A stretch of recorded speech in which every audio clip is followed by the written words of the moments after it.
Selamat pagi semuanya. Kita bertemu lagi di ibadah renungan pagi. Sebelum mendengar firman Tuhan, mari kita berdoa. Terima kasih Tuhan Yesus, kami dibangunkan dalam keadaan yang baik. Kami percaya hari ini adalah hari yang penuh berkat. Kami percaya hari ini adalah hari yang penuh dengan mujizat. Hari ini adalah hari penuh kemenangan. Karena kami tidak pernah diciptakan untuk gagal. Kami diciptakan Tuhan dan ditetapkan untuk menjadi orang-orang yang berhasil. Dan hari ini kami akan mendengar firman Tuhan. Kami percaya firman-Mu akan memenuhi hati, pikiran kami, dan menjadi daging dan rema dalam hidup kami. Terima kasih dalam nama Tuhan Yesus. Haleluya. Amin. Shalom semuanya. Selama kita hidup, tidak ada satu orang pun di antara kita yang tidak pernah khawatir. Kita semuanya tidak pernah kebal terhadap serangan kekhawatiran, terhadap serangan ketakutan. Nah, tetapi sebagai orang percaya, kita harus tahu bagaimana kita harus menghentikan rasa khawatir di dalam kehidupan kita. Kenapa? Karena kekhawatiran itu membuat kita seperti terjebak di dalam lumpur. Seakan-akan bisa berjalan, tetapi berat. Semakin kita bergerak di dalam lumpur, kita bisa semakin tenggelam di dalamnya. Kita bayangkan kalau kita itu tenggelam di dalam lumpur, sepertinya bisa bergerak, tetapi susah. Kita bisa stuck di sana. Semakin kita panik, semakin banyak bergerak, semakin kita tenggelam di dalam lumpur itu. Sama dengan kehidupan kita, semakin kita mengkhawatirkan hal-hal yang ada di luar kendali kita, maka kita akan semakin tenggelam di dalamnya, kita makin tidak menemukan jalan keluar karena kepanikan. Itu sebabnya Alkitab itu mengajar kita untuk tenang, bukan panik. Memikirkan hal-hal yang di luar kendali kita membuat kita akan menjadi semakin frustrasi, akan menguras energi, menguras pikiran, menguras mental, tetapi semuanya itu tidak menolong kita. Contoh, ada banyak hal yang di luar kendali kita. Misalnya, peperangan antara Israel dan Iran itu kan di luar kendali kita. Semakin kita takut, itu tidak menambah jalan keluar. Kita khawatir nih, nanti terjadi perang dunia ketiga. Terus bagaimana? Terus bagaimana? Saudara, itu di luar kendali kita. Yang kita bisa lakukan hanyalah berdoa supaya hal itu tidak terjadi. Kalau toh harus terjadi, kita berdoa supaya segala sesuatu tetap di dalam kendali Tuhan. Yang ketiga, kita berdoa supaya Tuhan memberikan kita jalan keluar di dalam setiap masalah yang mungkin bisa saja datang. Karena sekalipun kita khawatir, kalau memang perang harus ada, perang akan ada. Lalu kekhawatiran kita itu membuat kita mengalami depresi sebelum waktunya, mengkhawatirkan untuk hal-hal yang di luar kendalimu. Hanya akan menguras tenagamu, menghilangkan sukacitamu hari ini, membuat kamu tidak bisa fokus untuk hal-hal yang seharusnya kamu raih. Pikiranmu teralihkan kepada hal-hal yang tidak berguna. Pikiranmu terkuras untuk memikirkan hal-hal yang masih ada dalam imajinasimu. Dan seringkali yang kamu imajinasikan itu hanya ketakutan-ketakutan yang kamu ciptakan sendiri. Kekhawatiran membuat pikiranmu teralihkan dari hal-hal yang sebenarnya bisa kamu kendalikan. Contohnya hal-hal yang bisa kamu kendalikan adalah, kalau kamu khawatir, gimana kalau aku nggak laku-laku, nggak ada orang yang naksir aku nggak ketemu dengan jodohku. Itu adalah sebenarnya ada di dalam kendalimu. Kamu tahu ada hal-hal yang di luar kendalimu. Hal-hal yang di luar kendalimu adalah kamu tidak pernah bisa mengendalikan siapa yang seharusnya mencintai kamu atau tidak. Tetapi yang kamu bisa kendalikan adalah kamu bisa mempersiapkan dirimu. Engkau mempersiapkan masa depan, karaktermu. Kalau engkau perempuan, engkau mempercantik dirimu, engkau merawat dirimu sehingga kamu punya penampilan yang menarik, kulit yang bersih, tidak perlu putih, tetapi kulitmu bersih, rapi, kamu wangi, mulutmu tidak bau, kamu bisa bergaul, kamu punya karir, itu yang dapat kamu kendalikan. Di luar itu, jangan khawatirkan selama kamu bisa mempersiapkan dirimu. Maka pintu-pintu akan terbuka untukmu. Kekhawatiran itu seperti pencuri. Dia akan mencuri waktumu, mencuri ketenanganmu, mencuri damai sejahteramu, mencuri imanmu, mencuri sukacitamu, mencuri akal sehatmu, mencuri ketenanganmu, dan kekhawatiran itu akan menanamkan benih keraguan. Bahkan Alkitab berkata, di dalam Matius 13 ayat 22, berbicara tentang benih firman. Ada benih yang ditabur jatuh di tanah yang subur, ada yang di tengah semak berduri. Alkitab berkata di dalam Matius 13 ayat 22, yang ditaburkan di tengah semak duri ialah orang yang mendengar firman itu, lalu kekhawatiran dunia ini dan tipu daya kekayaan menghimpit firman itu sehingga tidak berbuah. Jadi dikatakan firman itu terhimpit oleh kekhawatiran dunia. Ada kekhawatiran, ada ketakutan.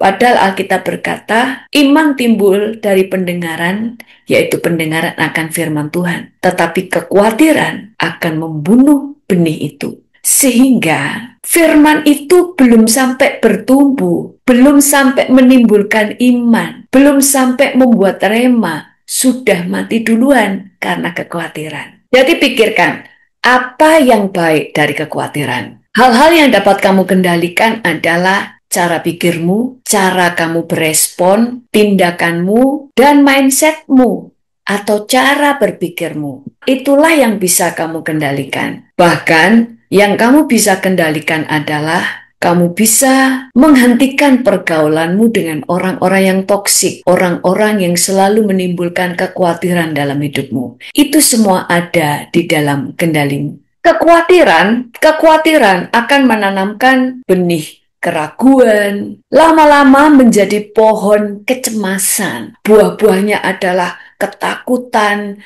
depresi, gak bisa tidur, panik.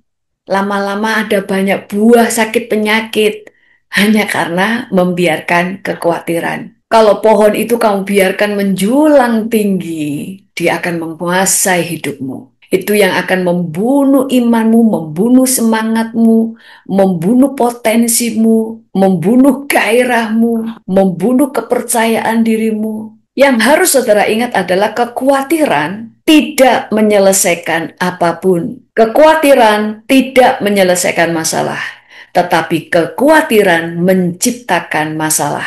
Engkau sedang menciptakan masalah yang seharusnya tidak datang, yang mungkin seharusnya tidak datang. Contoh, saya itu seringkali, misalnya waktu khotbah, saya waktu berbicara, tiba-tiba saya gini, wah jangan-jangan saya lupa. Langsung lupa sungguhan. Mau menyebut nama di dalam Alkitab, tiba-tiba saya punya pikiran, ada kekhawatiran, jangan-jangan saya lupa ini nanti. Dan akhirnya saya benar-benar lupa, karena fokus pikiran saya adalah kepada ketakutan saya. Jangan-jangan saya lupa, dan benar-benar lupa. Benar nggak? Setiap saudara pasti pernah mengalaminya.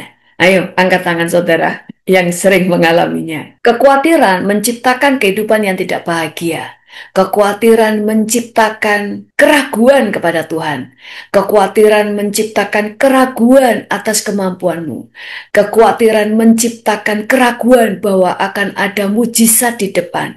Kekhawatiran membuat keraguan bahwa dalam setiap masalah selalu ada jalan keluar. Respon yang benar terhadap kekhawatiran adalah saudara mulai cari tahu apa yang harus aku lakukan supaya apa yang aku khawatirkan tidak terjadi. Amsal 25 ayat 26 berkata, seperti mata air yang keruh dan sumber yang kotor, demikianlah orang benar yang khawatir di hadapan orang fasik.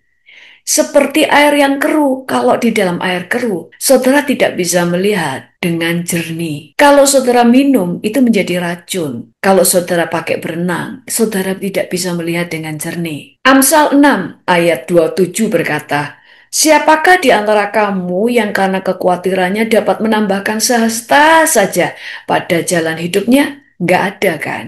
Kekhawatiran tidak menambah apa-apa, tidak memberi keuntungan apa-apa. Kecuali, sekali lagi, kecuali begitu saudara khawatir, responmu itu benar, yaitu Apa yang akulah harus lakukan supaya kekhawatiranku ini tidak terjadi, supaya kekhawatiranku ini ada jalan keluar. Yang pertama berdoa, yang kedua mikir. Contoh, Alkitab berkata, jangan khawatir akan apa yang harus kami pakai, jangan khawatir tentang apa yang harus kami makan. Bener kan?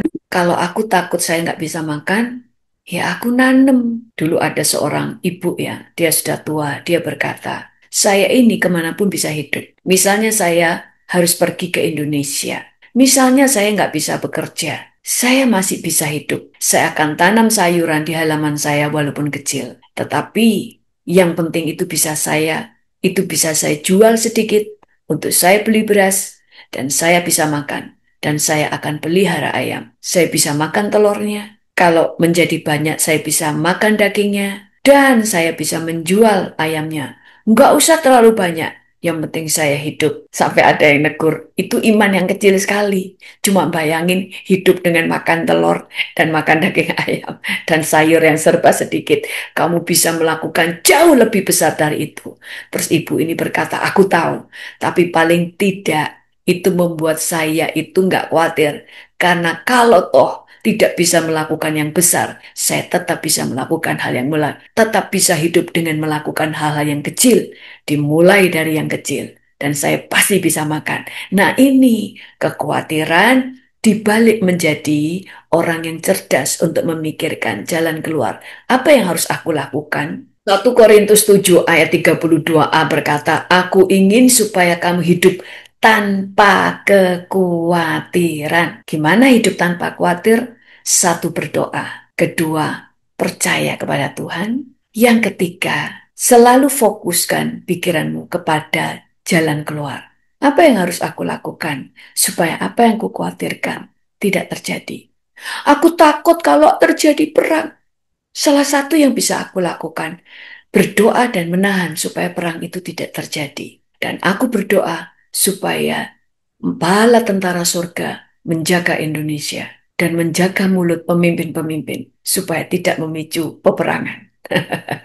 Kan begitu. Tulis di chat, kekhawatiran tidak memberi keuntungan apapun. Saya takut kalau naik pesawat nanti kecelakaan. Sehingga tidak pernah naik pesawat. Mau ke luar negeri, nggak bisa. Masa saudara mau memilih naik kapal bisa berapa lama? Bisa 3 bulan mungkin. Misalnya saudara mau datang ke Amerika.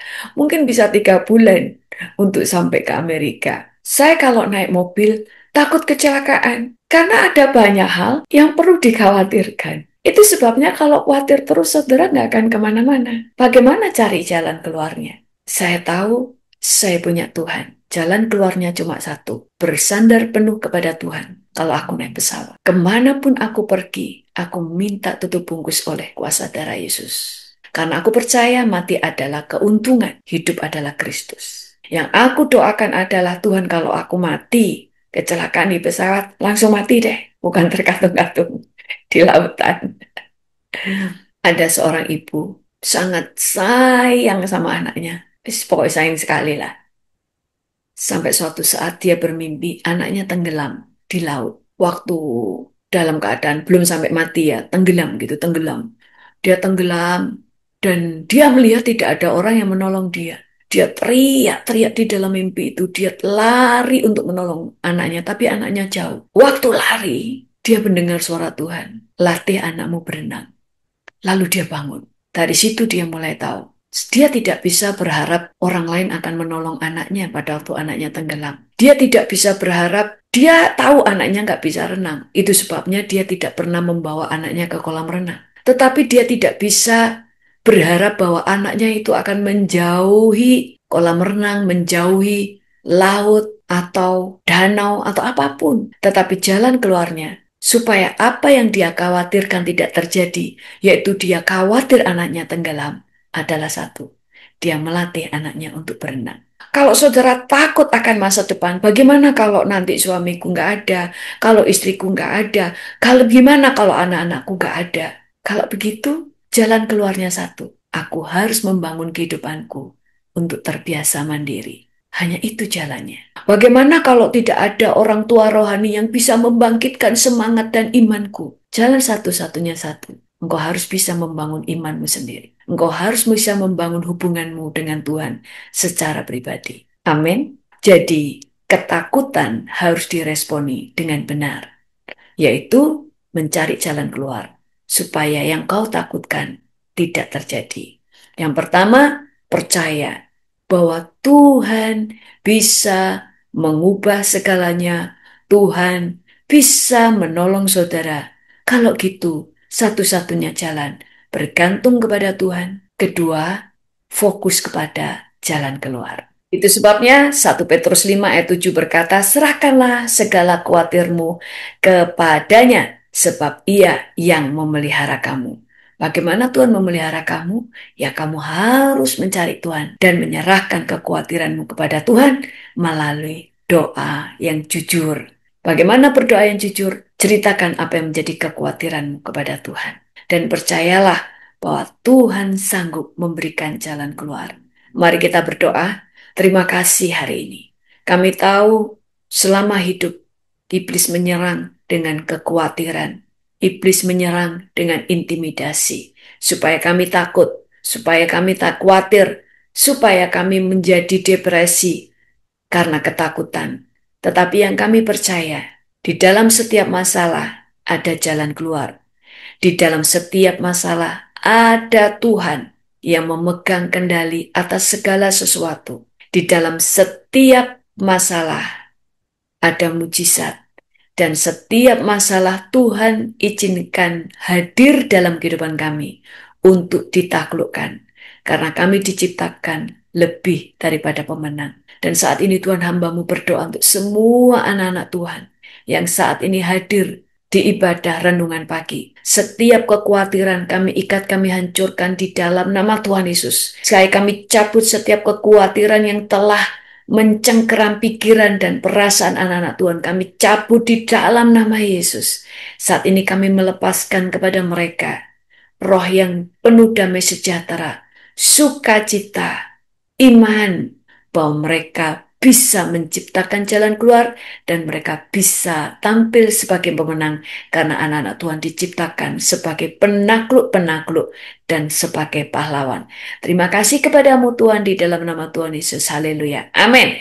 Tuhan Yesus memberkati. Jangan lupa subscribe dan share video ini ke teman-teman dan saudara supaya mereka juga diberkati.